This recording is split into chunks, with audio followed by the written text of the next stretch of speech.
আপনাদের? এরা তো স্পষ্ট দাবি করেছে, বলে আমরা শরীয়ত শরীয়ত মানি না। কি মানো? মারফত মানি। কি পথ? মারফত। এরা শরীয়ত মানে না। আমি সুস্পষ্ট করে বলি, শরীয়ত মানে না কারা? নাস্তিকরা। শরীয়ত মানে না কারা? হিন্দু, বৌদ্ধ, জৈন, খ্রিস্টান, ইহুদিরা।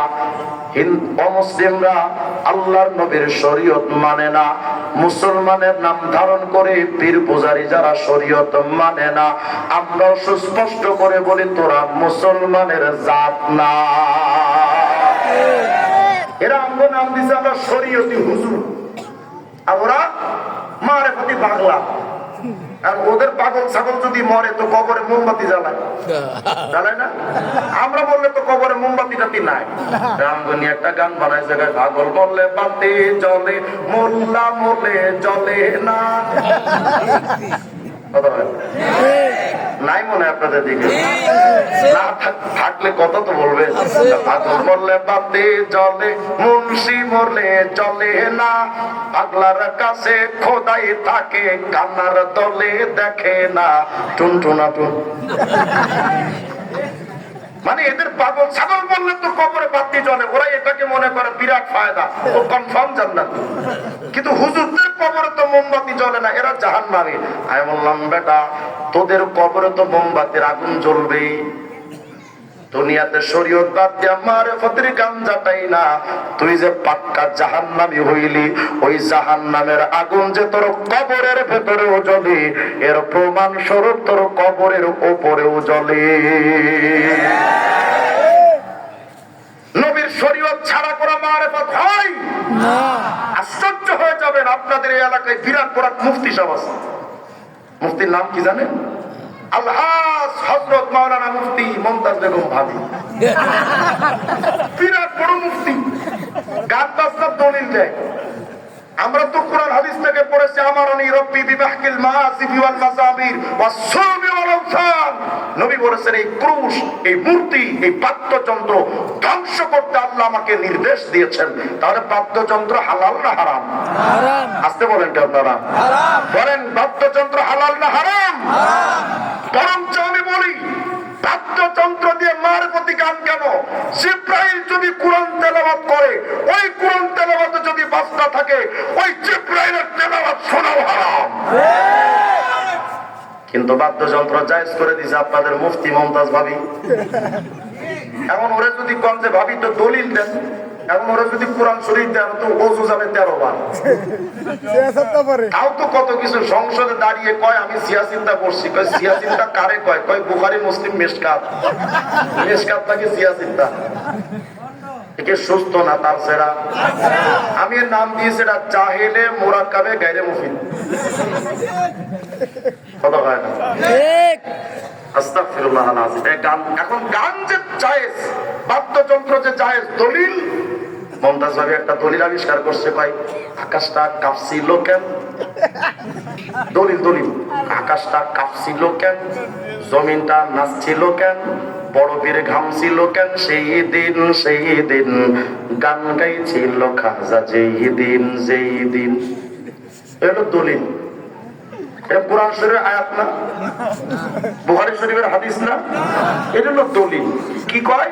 কয় খাজা মঈনুদ্দিন চিশতি যেই দিন গান বাদ্য করেছিলেন সেদিন আকাশ কেঁপেছে, জমিন নেচেছে। আমি বললাম ভাবি, আকাশ যদি কাঁপে, জমিন যদি নাচে, তো বিল্ডিং গুলো ছিল কেন? কথা বলেন। গান বাজনা হালাল না হারাম? আসার পথে দেখে আসলাম চান্দোয়ার একটা গান হচ্ছে, মারফতি গান। শিল্পী কারা? ফাউলরা। এরা বাউল না ফাউল? কথা হয় না। ফাউল। তবে চলেন আজকে দেখি বাউলদের মতাদর্শ আমাদের একটু জানার দরকার না? কথা হয় না। আমি পরিষ্কার কথা বলি, বাউলরা যদি মুসলমান হয় আমাদের মানতে অসুবিধা নাই, কিন্তু বাউলরা যদি ইসলামের নামে কুফর আর শিরক যদি ছড়ায়, প্রত্যেকটা বাউলকে ধরে জুতা দিয়ে পিটাবেন। প্রস্তুত আছেন ইনশাআল্লাহ? ইনশাআল্লাহ। এই বাউলদের গুরুর নাম কি বলতো জানেন না? হ্যাঁ বলেন না, কি নাম? লালন। লালনকে বলা হয় বাউল সম্রাট। মানে বাংলাদেশ সহ পুরা পৃথিবীর যত বাউল আছে সব বাউলের গুরু লালন ফকির। তো চলেন তো দেখি, যেহেতু এরা লালনের ভক্ত, লালনের অনুসারী, লালন যদি মুসলমান হয় তাহলে লালনকে মানা এবং তার অনুসারীদেরকে মানা আমাদের অসুবিধা। আমি এই ব্যাপারে কেন বলছি জানেন? বুড়ো বুড়ো মানুষ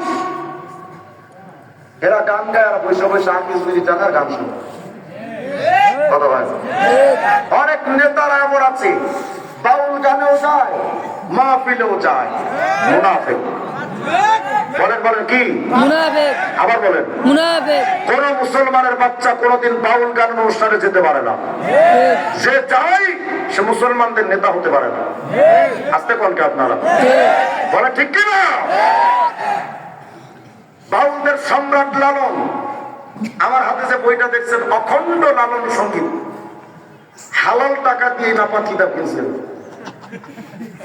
এই বইটার মধ্যে লালনের যত গান আছে সব গান আছে এটা লালনের। চলে শুধু একটা গান দেখি লালন কি কয়। অখণ্ড লালন সঙ্গীত পৃষ্ঠা নম্বর 63। লালনে কয় যেহি মোরশেদ, কিন্তু দেখেন আপনারা ভুল ভুল করি কিনা, যেহি মোরশেদ, মোরশেদ মানে কি? পিসাব, কিসাব, পিসাব। যেহি মোরশেদ সেই তো রসুল। আসতে বলে নাউজুবিল্লাহ। ইহাতে নাই কোনো ভুল, খোদাও সে হয়। লালন কয় না এমন কথা কোরআনে কয়, মানে যিনি পীর সেই খোদা সেই রসুল, এটা কোরআন শরীফের কথা। বলেন তো কোরআন শরীফ এমন গাঁজাখুরি কথা আছে কোথাও? আসতে বলেন কি আপনারা? তাহলে লালনবাদ এবং তার বাউল শিল্পীরা যারা এই বিশ্বাস রাখে, মুসলমান না কাফের? আরো করে বলেন মুসলমান না কাফের? এই গানটার ব্যাখ্যা করছে আমার, দেখেন বিরক্ত হয়েন না, বাস্তব বহু জীবনে শুনছেন, আরো শুনবেন আমলি বলছে, কিন্তু এইগুলো শোনা এই এলাকার মানুষের জন্য জরুরি। আপনার আমার ইমান নিয়ে তারা ছিনিমিনি খেলবে, এটা তো হতে দেওয়া যায় না। দেখেন ওই গানটার ব্যাখ্যা লিখেছে এই বইটার 82 নম্বর পৃষ্ঠায়। কয় সাইজি লালনের দিব্য দৃষ্টিতে মোরশেদ রসুল আল্লাহ একই, অখণ্ড। নাউজুবিল্লাহ। অখণ্ড মানে কি? আলাদা আলাদা। অখণ্ড ভারত মানে কি? সব দেশগুলো যে বিভক্ত হয়েছে সব মিলিয়ে অখণ্ড ভারত, আলাদা আলাদা না। তার মানে অখণ্ড মানে একজনই, একই মহাসত্তার বিকাশ তথা ওয়াহদানিয়ত। আলেম ওলামারা বুঝবেন ওয়াহদানিয়ত মানে এক কথাই তারা বুঝাতে চায় পীর যে ওই রসুল, ওই খোদা। এখন বলেন আপনি, যেই বাউল শিল্পীরা এই লালনের মতবাদ লালন করে, তারা কোশ্চিন কালো মুসলমানের সন্তান হতে পারে? তো আপনারা মুরব্বীরা, বুড়ো বুড়ো মানুষ, ওদের মাহফিলে গিয়ে গান শোনেন কেন? জবাব দেন। কি শোনেন ওখানে? বৃদ্ধ হয়ে গেছেন, কদিন পরেই তো কবরে যাবেন, এখনো পর্যন্ত শয়তানি আপনার ছাড়ে নাই, শয়তানের ধোঁকায় এখনো পর্যন্ত পড়ে আছেন, আর কবে বন্ধ হবে আপনার? শুধু কি তাই? এই বাউলরা কে লিখেছে আরেকটা দেখুন, এটা লালন দর্শন, বইটার নাম লালনবাদের বই। এই বইটার 103 নম্বর পৃষ্ঠার মধ্যে গিয়ে কি লিখতেছে দেখেন। এতক্ষণ তো বললো পীরই খোদা, এবার দেখেন বাউলরা কি আকীদা লালন করে। এটা বুঝার আগে বলেন তো, আল হাইয়ুল কাইয়ুম, যিনি চিরঞ্জীব চিরসত্তা, যিনি কখনো মরবেন না, তিনি কে? আসতে বলেন কেন? আয়াতুল কুরসির মধ্যে আল্লাহ বলেছেন আল হাই আল কাইয়ুম, যিনি চিরঞ্জীব চিরসত্তা, যার কোনো মরণ নাই, চিরদিন যিনি থাকবেন, যিনি ছিলেন আছেন থাকবেন, তিনি কে? তাহলে মূল সত্তা চিরঞ্জীব চিরসত্তা শুধুমাত্র কে? বাউলরা বিশ্বাস করে লালনই হলো খোদা। দেখেন আমার বানানো কথা না, কারণ আমি প্রমাণগুলো আমার গাড়িতে নিয়ে ঘুরি, কারণ হামলা শিকার তো 5 বার হয়েছে। প্রমাণ দেওয়ার পরও যদি কেউ হামলা করতে আসে, আমিও এত ভালো মানুষ না, গাড়িতে চাইনা লাঠি সবসময় থাকে। দেখেন লিখতেছি, আমাদের কাছে তিনি তথা লালন, লালনের আলোচনা করার পর বলে আমাদের কাছে তিনি তথা লালন চিরন্তন শাশ্বত মূল সত্তা। আসতে বলেন কি আপনারা? শুধু তাই নয়, আরো দেখেন, এখানে আমার কিছু ভাই আছে, ওনাদের দেখাচ্ছে, আপনারা বুঝছেন না যে আমি ভুল কিছু করতেছি। কয় বেদ, গীতা, ত্রিপিটক, বাইবেল কিংবা আল কোরআনের মতো তার বাণীও চিরন্তন ও অবিনাশী। মানে লালনের বাণী আর কোরআনের আয়াত সমান পর্যায়ে। আপনি বলেন আমারে, লালন মুসলমান না বেঈমান? তার অনুসারীরা মুসলমান না বেঈমান? আর আশ্চর্য হবে, আমরা মানবো কি কোন পীরের শরীয়ত না নবীর শরীয়ত? দেখেন, এই বইটা 57 নম্বর পৃষ্ঠার মধ্যে গিয়ে দাবি করেছে আমরা তো ইবাদত করি নবী যেভাবে শিখিয়েছেন। কথা হয় না? নবী বলেছেন নামাজ পড়বা কেমনে, সল্লু কামা রাআইতুমুনি উসাল্লি, যেভাবে আমি পড়েছি। এরা কি কয় দেখেন, কয় মুর্শিদ যা ইশারা দেয়, মানে পীর সাহেব যেভাবে বলি, বন্দেগীর তরিক মানে ইবাদতের পদ্ধতি সেই হয়।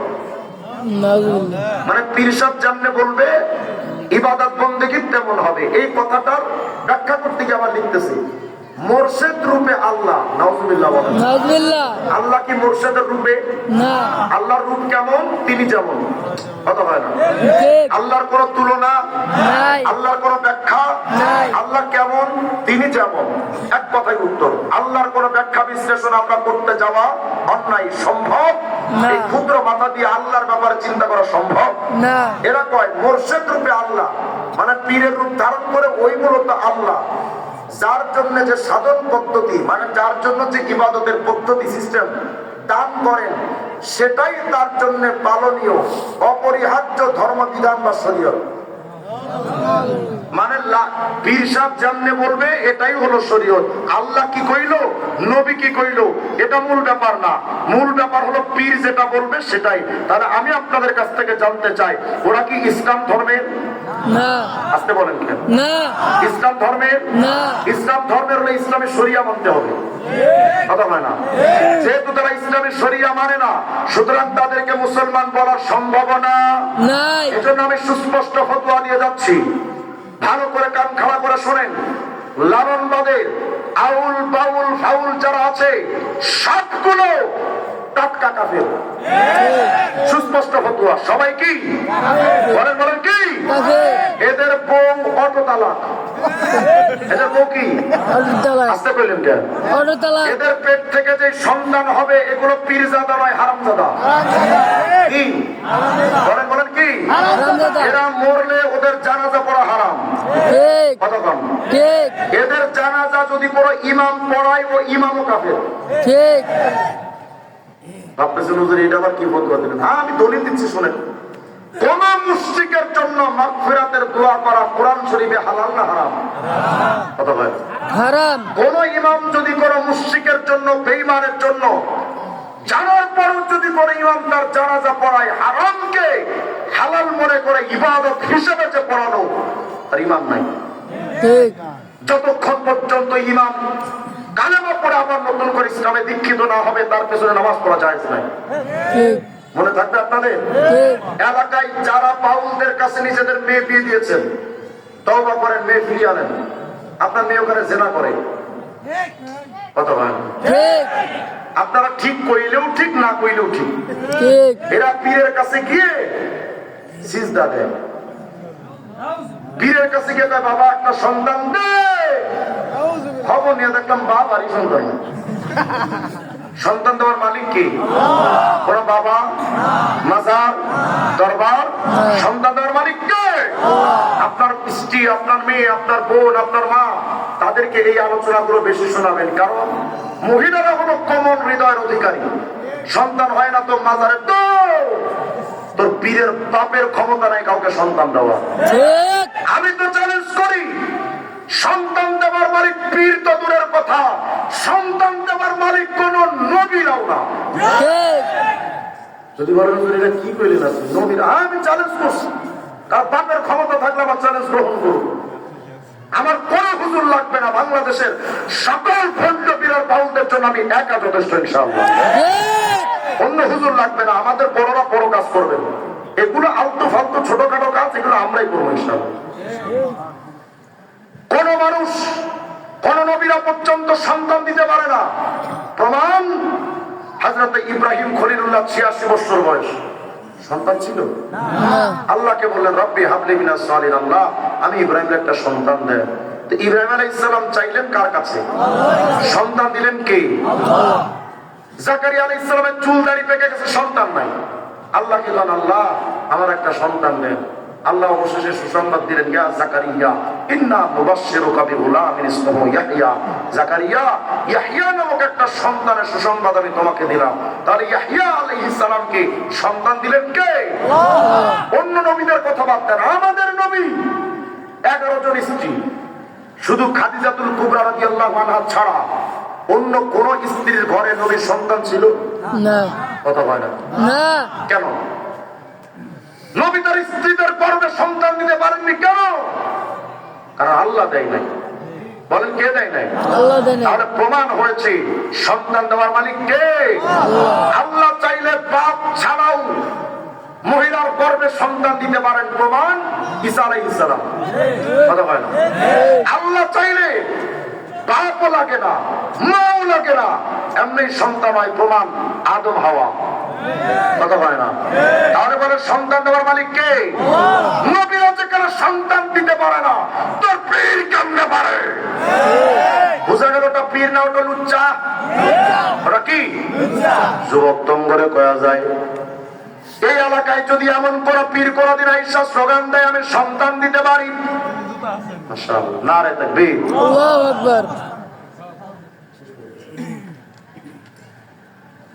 বলেন সন্তান দেওয়ার মালিক কে? আমি আশ্চর্য হয়ে যাই, বাংলাদেশের ল্যাংটাও পীর। আমি বললাম ভাই ল্যাংটা যদি পীর হয় তাহলে তো কুত্তা বড় পীর। কথা হয়, বাবার কাছে ল্যাংটা বাবা নাকি ভাগ্য পাল্টাইতে পারে। বাবার কাছে গিয়ে বাবা ভাগ্য পাল্টা দে, যা দেখি বাবারই কপাল খারাপ, কাপড় চোপড় দূরের কথা যাই কেউ নাই। বলেন ভাগ্য পাল্টানোর মালিক কি? আল্লাহ। এখান থেকে গত কয়েক বছর আগে আমি একবার খুলনা যাচ্ছি মাহফিলে, দেখি এক বেচারা আংটি বিক্রি করতেছে, আপনার পাটুরিয়া ঘাট ফেরি পার হয়ে যাচ্ছে। বিরক্ত হচ্ছে না তো আপনারা? চলে আসছেন, আমি শেষ করে দিচ্ছি একটু সময়। ফেরিতে উঠছি, দেখি এক বেচারা আংটি বিক্রি করতেছে, অষ্ট ধাতুর আংটি। কি ধাতু? এই আংটির কার্যকারিতা কিছু না থাকলেও কাজ হয় শুধু চাপার জোরে। কিসের জোরে? দেখি বেচারা আংটি বিক্রি করতেছে। ভাই দাদা ভাই, একটা আংটি যদি হাতে ধারণ করেন, প্রেমিকা ছাকা দেবে না, বউ ভেঙে যাবে না, ব্যবসায়িক উন্নতি হবে, মাথায় ব্যথা, কোমরে ব্যথা, গ্যাস্ট্রিক আলসার সব ক্লিয়ার। আমি মনে মনে ভাবলাম ভালোই তো, আংটির দাম 10 টাকা কিন্তু ফজিলত 16 না।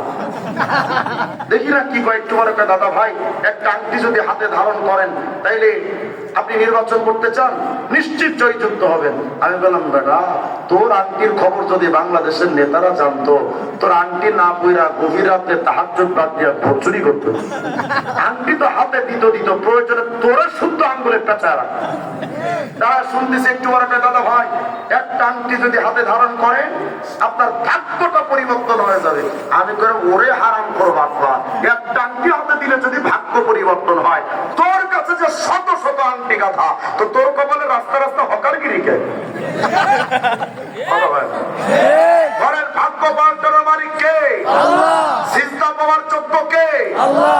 সন্তান দেওয়ার মালিক কে? আল্লাহ। ইবাদতের পদ্ধতি আল্লাহ এবং রাসূল ছাড়া কারোটা চলবে না।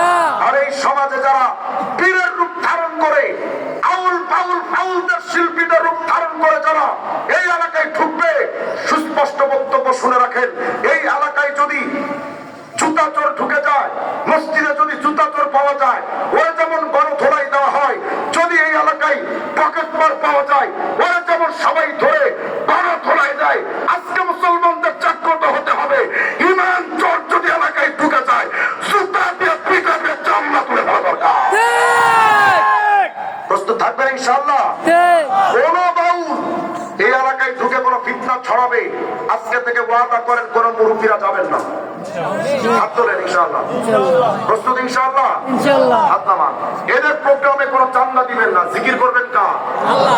শেষ আরেকটা আমল বলে আমি শেষ করে দিচ্ছি। সূরাতুল লুকমান 27 নম্বর আয়াত, আল্লাহ বলেন ওয়ালাউ আন্নামা ফিল আরদি মিন শাজারাতিন আকলাম والبحر يمده من بعده سبعة أبحر ما نفدت كلمات الله